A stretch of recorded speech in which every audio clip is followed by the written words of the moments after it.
Today I'm going to talk about data personalization, and I was actually interested by that last question because it's going to be interesting to see how many customers and companies are going to start looking at your Bitcoin data to figure out what things you buy and then use that to personalize other things they should sell to you. Like I'm sure Amazon is probably taking a look at this pretty hungrily to see what they can mine out of that data themselves. So my name is Jon Hyman. I'm a co-founder and the CTO of Braze. We were formerly known as Appboy, as we just mentioned, so some of you in the audience might have heard about us as that. And I want to talk to you about some of the data pipelines that we have running at Braze and go through some of the architecture that we have, along with some of the business problems that we're solving. So I want to just kind of start talking to you about like what our business is. Like everyone already talks about how mobile is transforming different industries. And really for our customers, which are consumer brands, that's because mobile is more of a paradigm shift where the consumers are in control of how the relationship goes. Like they can interact on different channels and different devices or platforms, on websites or on mobile phones or iPads or through watches, and really on their own terms. But for me, the defining aspect of mobile is that consumers have extremely high expectations around the data and messaging that's going to be personalized back at them. And they really should, because there's a lot of good examples out there. Facebook and Amazon and just countless others that are personalizing really well, essentially raise the bar for everyone else, regardless of what industry they're in. So that's what Braze does. We help our customers, typically consumer brands, deliver really personalized, real-time, one-on-one messaging that helps build brand loyalty. And the messaging that I'm talking about here are things like emails, push notifications, in-app messages, web messages, text messages, all those kinds of things there. When I talk about our scale, and we get to the size of our pipelines in a bit, we're helping our customers. You can see a bunch of them here. Some you might actually have in your pocket. We're helping them engage more than 1.25 billion monthly active users. And the way that we do this is by processing nearly 500 billion pieces of data every single month. And then our customers, these marketing and growth and engagement teams at these brands, can then use that to personalize and send out tens of billions of messages every single month. So as I mentioned, I want to talk today about data pipelines. There's two in particular I want to cover. One is how we deliver data to our customers for their data science needs. And then the second is going to be more of how we're looking at data internally and some of the cool insights that we're able to kind of glean from that. So to just give you some perspective, I want to talk about some of the trends that I've seen with data and personalization. So I've been talking to companies about using data to personalize their messaging for a long time, about 7 years. And it wasn't even just 2 years ago where a lot of the conversation was focused around how to personalize based on usage. What features someone has used, where they are in the journey, where they maybe came in, do they do this install ad, they come in from a website, that kind of just usage-based personalization or demographic-based personalization. But now what I see increasingly changing is the conversation is also about, and more importantly about, how do we personalize based on how the consumer is interacting with the messaging that we're already sending them, and how should that inform what next messaging and subsequent messaging strategies we use? So in this trend, what's happening is side by side with marketing teams, for all of these consumer brands, you're seeing a data team. You're seeing data scientists and marketers working together. I'm going to give you an example about this from one of our customers, Seamless Web. So Seamless Web, Grubhub, they do restaurant delivery. And in doing so, they might send you restaurant recommendations, places to check out, trying to get you to order different kinds of food. So a marketing team might be in charge of the email. They could be testing out different subject lines. They could be testing out what the content looks like and how the layout is and everything like that. They're trying to optimize that. But at the same time, every email that you're opening or every restaurant you're clicking on or link that you're doing or how long you're on their website, all of that is essentially being funneled back to the data science team so that way they can figure out what other restaurants they should be sending you and how to personalize the next set of messages that they give you. So it's important for us to take this engagement data that we understand from the messages we're sending and then deliver it right back to customers. So I'll tell you how we had been doing this for many years, which was basically API driven. Customers would be able to hit our APIs and say that they wanted some set of information from this time period to that time period. We would hit our data warehouse, which was not Snowflake, and we would upload it from like be 10 to 100 gigabytes or so of data based on the request, upload it into an S3 bucket, and then they would download it. So there's really just two high-level problems with that. One is it's very batch-oriented, and it's kind of slow. A customer has to query data from us from a time range. But what compounds that problem is that in mobile, with mobile devices, you have to deal with the fact that devices aren't online, and capturing data from all those clients could take a while. I could be using a mobile app in a subway. I could be in a country that doesn't have good 3G or cell reception. You might not get that data. We've seen for some apps, and this varies by app and by country and everything like that, it can take up to 4 weeks for us to get that 99th percentile of data collected. So what I mean by that is, like, if I want to just look at everything that happened in my app on March 1st, I need to wait until like March 29th before I can know that I have most of that data set, like the 99% of it. And again, that varies a lot by app, by country, but it's a challenge to that kind of API model. So what we did is we built a product called Currents. So I'm going to talk to you a bit about what this is and then dig into the architecture behind how we built it. The Currents is a real-time, high-volume streaming data export of all of that kind of engagement data. You can think of it as like we're trying to send those email opens and email clicks or push opens or in-app message impressions out to our customers and integrate into their data warehouses. And we actually do have some customers integrating to Snowflake, if I can mention them one more time in 1 minute. So the way that we built this is on top of Kafka Streams and Kafka Connect. So for those of you who may not be familiar, Kafka Streams and Kafka Connect are frameworks written by Confluent. They're the company that essentially now builds, maintains, and supports Kafka. And what Kafka Streams is it's a framework to allow you to create apps or microservices where Kafka is both the input and the output. And I'm going to show you on the next slide the architecture diagram. Hopefully it'll make a little more sense. And then Kafka Connect is a system, a framework for you to take data that's in Kafka and then export that to other systems. So the scale that we're operating at, we're pushing about 100 megabytes per second through Kafka. This is essentially a very high-level diagram of what this looks like. On the left part of this is going to be just data getting into Kafka. So you can imagine you open up the email from Seamless Web, you see a restaurant recommendation, looks really great, you click it. We're eventually going to get that click from you. And then at some point, it kind of goes through our pipeline and ends up in Kafka. So that's the first part of it where Kafka Streams is going to take over. And Kafka Streams in our infrastructure is responsible for filtering and transformation and serialization.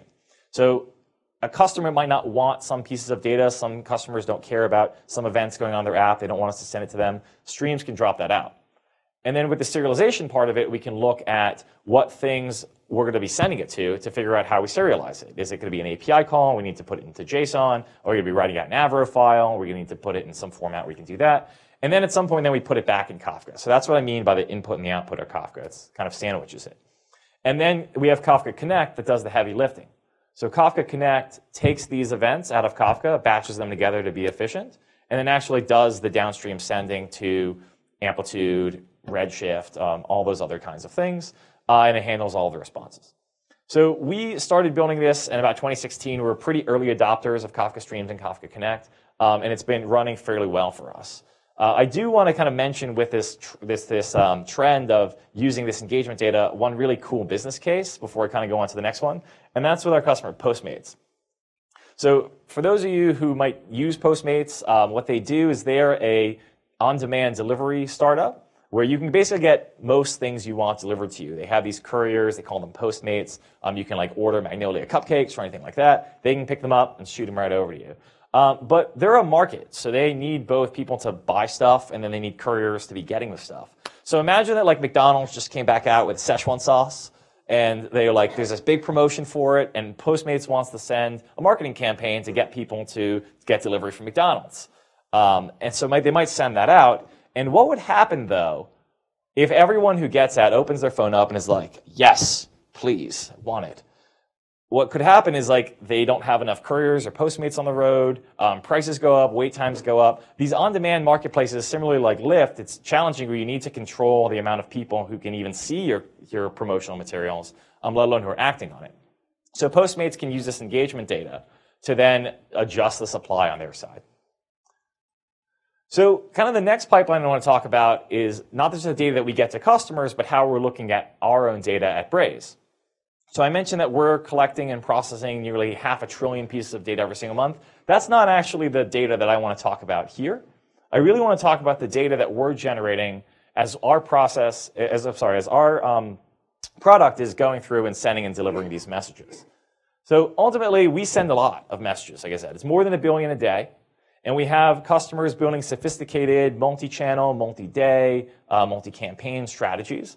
And what we can do is take these and optimize them. So we can optimize which messages and paths we should send users down, what time of day we should be sending those. Ultimately, one of the things that we're doing in sending this is that we're making a lot of decisions with data. So this is the second and last pipeline that I want to talk about, is how we view and look at these different decisions. So you can imagine that if we're sending out like an email campaign to some cohort of users, maybe we're sending it out to people who visited a website in the last 14 days. The first thing we need to figure out is who are those users, and then who are not those users. And then we can then start applying business rules to that to kind of winnow that audience down. So we can look at which users are actually subscribed to the email list that I'm about to send. Then I can filter out the ones that aren't. Our customers have the ability to set what we call a frequency cap, where they could specify that customers shouldn't receive more than one email a day. So now we need to look at, okay, all these users, how many of them have already received an email today we can't send to them? And then there could be other restrictions that we might need to go about. So if it's a push notification, we could look at, well, is it an iOS push? Is it Android? Which platform does this person have? Maybe it's an iOS push and it has an image on it, which means we can only send it to iOS 10 and higher. So if we don't have a device with iOS 10, we can't send to them. So we're constantly kind of making these decisions of, do we send, do we not send? What message are we sending? What path are we sending them down? What time of day are they getting it? And so we want to understand these decisions that we're making. So what we've started doing fairly recently is collecting this data and then storing it in Elasticsearch. And so a benefit of us putting it into Elasticsearch is that we have it, one, for supportability purposes, but also for our product management team to better understand like what our product is doing and how it's making the decisions. So this works very similarly to Currents. We have our application that is logging data at different decision points over to Kafka, and then we use Kafka Connect in order to just zip that right over to Elasticsearch. We're currently hosting our Elasticsearch instance on Amazon. Then we'll talk a little bit later about we're going to be changing that and self-hosting it a bit. And there's a lot of data here. So Currents was about 100 megabytes per second, but that's just the interactions that we're getting on the messages we are sending. But here, what's important is for us to know all the decisions we're making, even if that results, and especially if that results in us not sending a message. So the infrastructure for this is, again, highly simplified, probably pretty similar to what you just saw. At some point, our applications are making decisions. We log those all to Kafka, and then we just are zipping that right over to Elasticsearch with Kafka Connect. It actually just works out of the box. There's a connector. You don't even have to do much besides make an API call and turn it on. So this has been really helpful for us. We've been able to create some dashboards that we can then search and understand on a per-user basis or on a larger campaign basis what decisions our product is making so that we can kind of evaluate it and also explain some of the behavior there. So here's an example of a cooler dashboard. I saw some people taking pictures. Here's a cooler one to look at. This is some push notifications. I was looking at a time range of about a day or so, middle of the month. We'd sent, you can see 3.8 billion successful push notifications. But the purpose of this dashboard was for us to understand like what are some of the top reasons why a push notification could fail. And it may be hard for you to read or decipher some of this, but it actually is mostly attributed to uninstalls. When people uninstall your app, you can't send push to them anymore, and so they end up bouncing.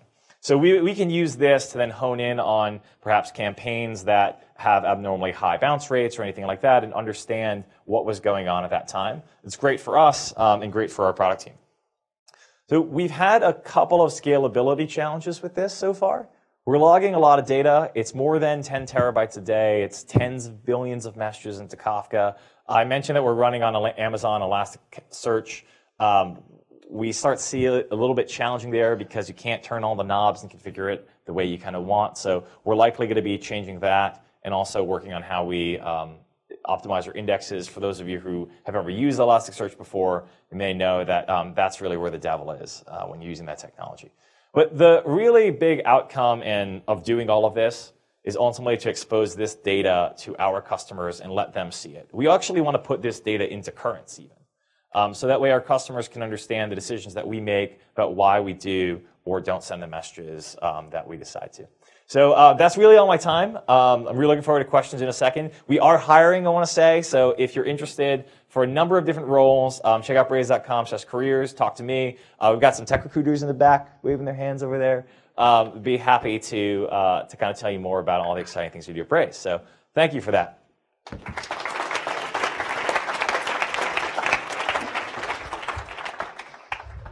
Thank you very much.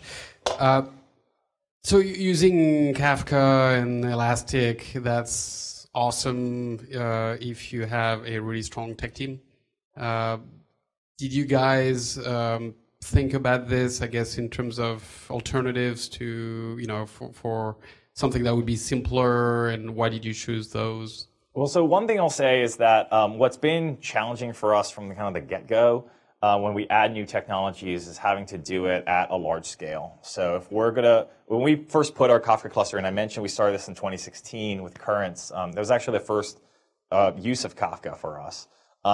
We'd already been around for 5 years doing a lot of other stuff. So we said, okay, as soon as we turn this on, we're going to be sending like hundreds of billions of events through it. It needs to kind of scale. We went into it pretty cautiously because we said, like, we can't go halfway. We're going to have to turn it on full throttle. But we are looking at things of how can we get quick wins through managed services. So that's actually why we started the Elastic Cache service. This diagnostic project actually started off as a series of hack days to see how far we could kind of get this going with like minimal kind of work. And we were able to put it into Amazon, and then we ran out of disk space. And then we overwhelmed it, and then we ran out of Elasticsearch nodes and had to increase our limit of more instances, and it was just like a whole thing. But we are evaluating ways in which we can use other services to just get us off the ground faster, and then manage it only kind of when we need to for cost or for scalability. And maybe I missed that, but like if you're not going to run Elasticsearch on Amazon, where are you going to run it? Oh, so we are going to run Elasticsearch on Amazon. To clarify, we're using their managed service. So you can just go spin up an Elasticsearch cluster. But what we're doing is we're going to be running our own Elasticsearch instances ourselves that we can then fully configure, and it'll just give us a lot more flexibility. Very cool. We have questions? One over there.